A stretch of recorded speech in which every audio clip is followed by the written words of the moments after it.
If you have to pick one song to recommend it to me, what would that be? I've been listening to a lot of The Doors lately. When you're strange. Wow, I love The Doors. People are Strange, that's a classic. I love that. When you're strange. I have that CD on my car. Oh, really? Yeah, I love that. Awesome. That album, yeah. Love Pink Floyd. Yeah. Dark Side of the Moon. Yeah, classic. What's your favorite song from Dark Side of the Moon? If you can pick one. If I have to pick one, Putting Time. You on the spot. That used to really scare me as a child. I would it's like an alarm or something like that. For the last question, what would your life be without music? Oh my God, why are you doing this to me? What would your life be without music, man? Yeah. What would my life be? I'm not sure about that. The People Music บทสนทนาแห่งเสียงดนตรีจากตัวตนของผู้คน And Ollie, welcome to The People Music. Thanks for having me. What's up, Captain? How you doing? I'm great.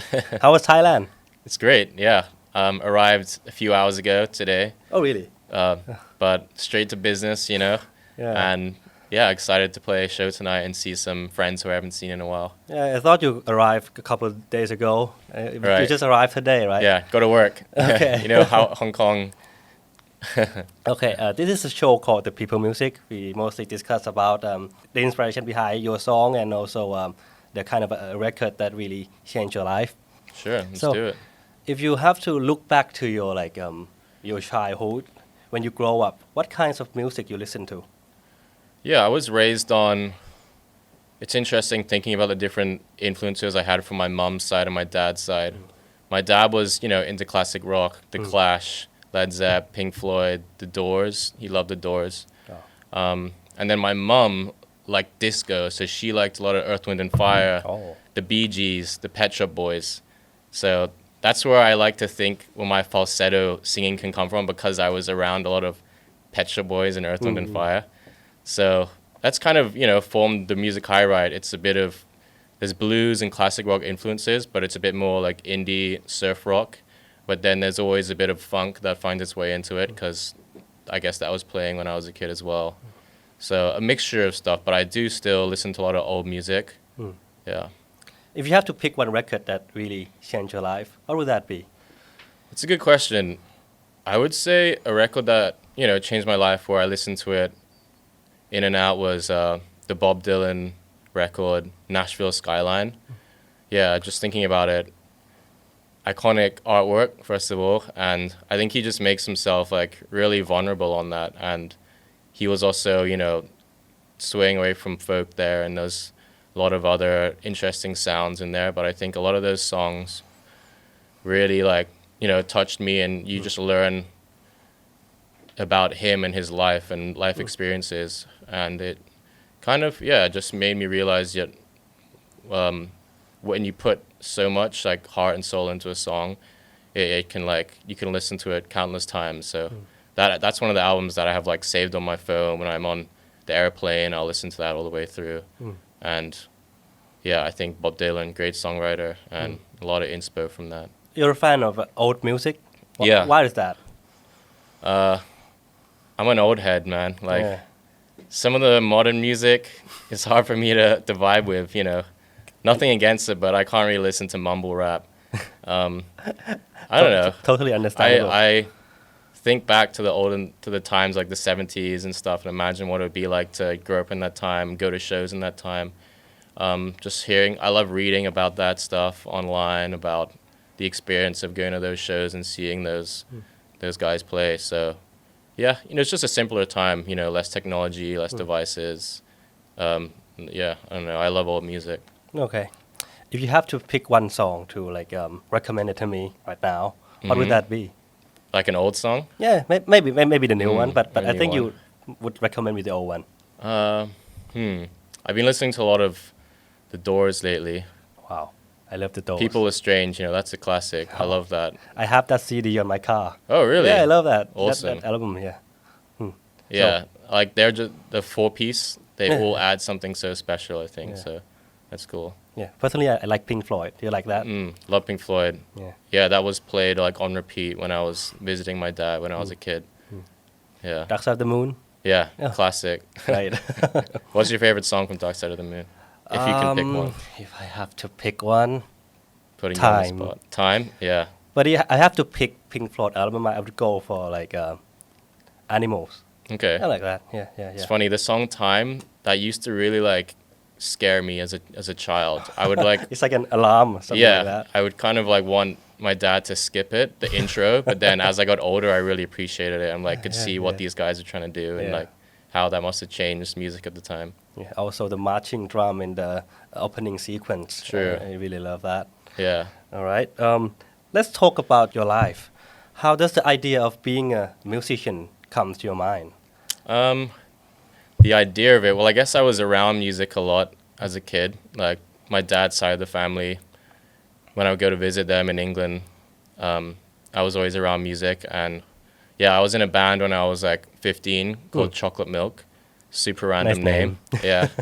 We actually recently got back together and formed Almond Milk. So we're no longer playing Green Day covers. We're writing our own stuff now. Okay. But, you know, I love playing live music. That's what it all is for me, you know. Obviously, I like writing and recording too, but like the experience of getting on stage and playing live, I've been doing that since I was very young. Like actually on my year 6 graduation, when I was, I don't know how old it is, like 12, 11, I played Holiday by Green Day with some friends. So yeah, I think just being up on stage and playing music, I feel very at peace, and like that's something I want to keep doing all my life. Okay. Aside from chocolate milk and almond milk, you also have Mr. Koo. Yes. Can you tell me about that? So Mr. Koo, yeah, like I said, I've been writing my own music for a long time, and then I finally like coined that name, or like an alias of sorts, you know. It's like that just felt like a good short and sweet artist name to go by, because Koo is also my mother's surname. So Oh, it was really? also a way for me to like embrace and reconnect with my Asian roots. And yeah, so right now we've had a really solid lineup for the past 5 years in Hong Kong. We added a sax player like 2 years ago, and yeah, they're all just good friends. And that's definitely, you know, more surf rock vibes, a bit of alternative rock, a bit of blues influence. So yeah, all my influences kind of come together into the Mr. Koo project, and we just kind of keep playing shows, see where it goes. About a member of the band, are they all your friends? Yeah. Funny story, actually, the bassist, TC, we met at a Battle of the Bands event, I don't know how long ago, 10 years ago, or something. So we versed each other. We were in different bands.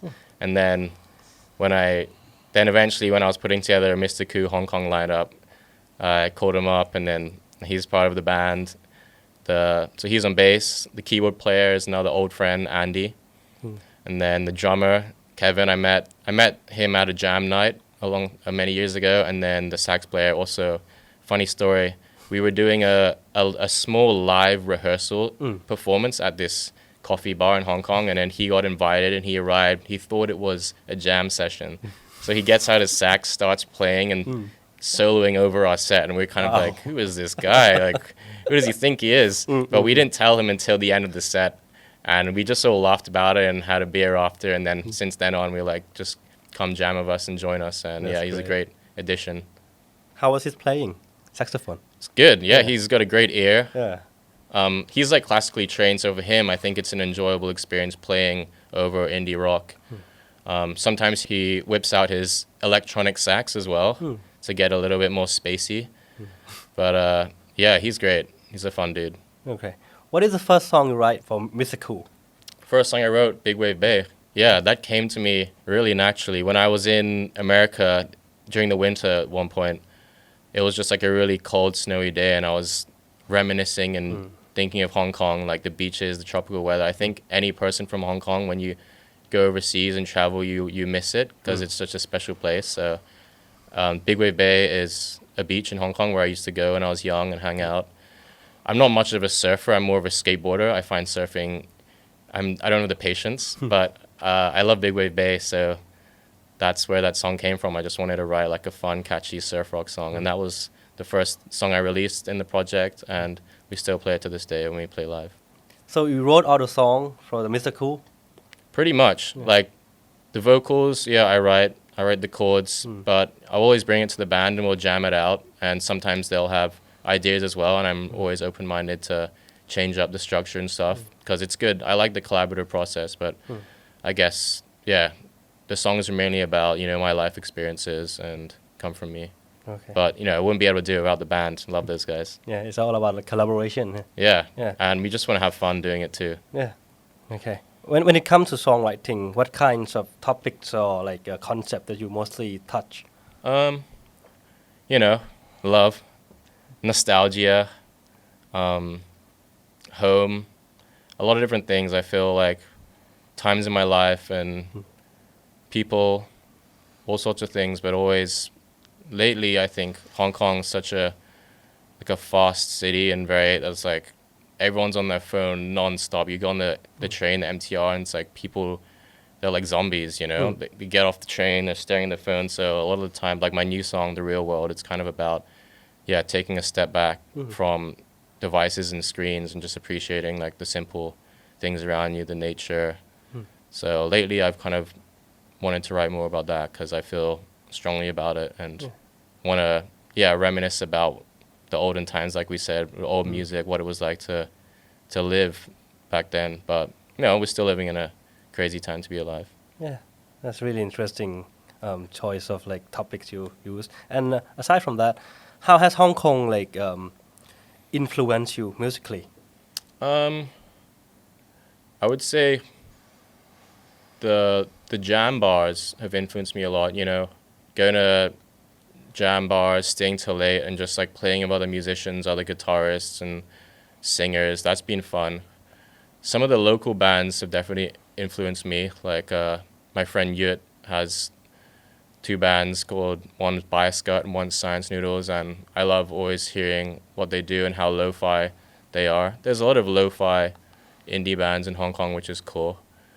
But obviously it's a crazy, hectic city, so that always finds its way into like the energy and the lyrics. But I think even Asia in general has influenced my music in some ways. Like, actually, when I came to Bangkok, I went on like a van trip to Jakarta.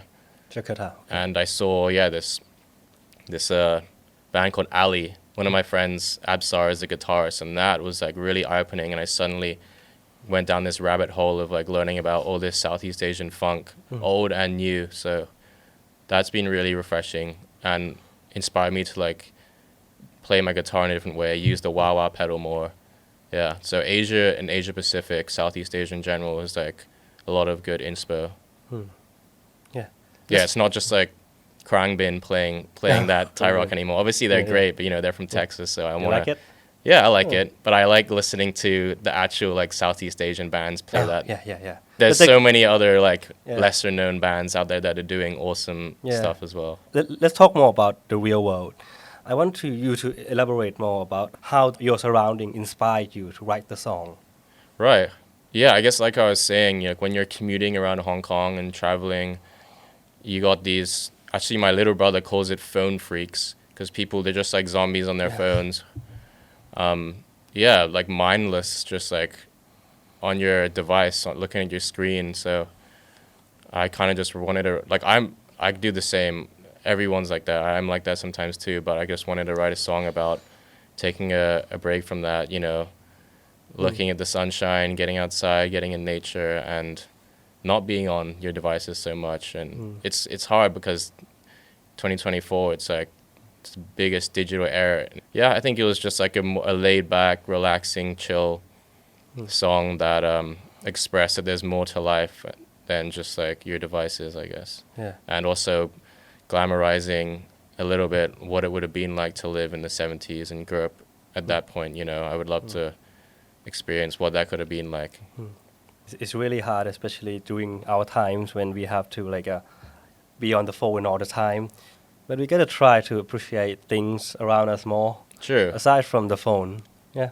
Yeah. Aside from being a musician, you're also a skater and also a videographer.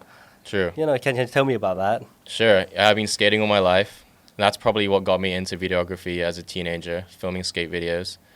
I got inspired to film like documentaries, short documentaries, originally it was like on different friends who were doing cool stuff in Hong Kong.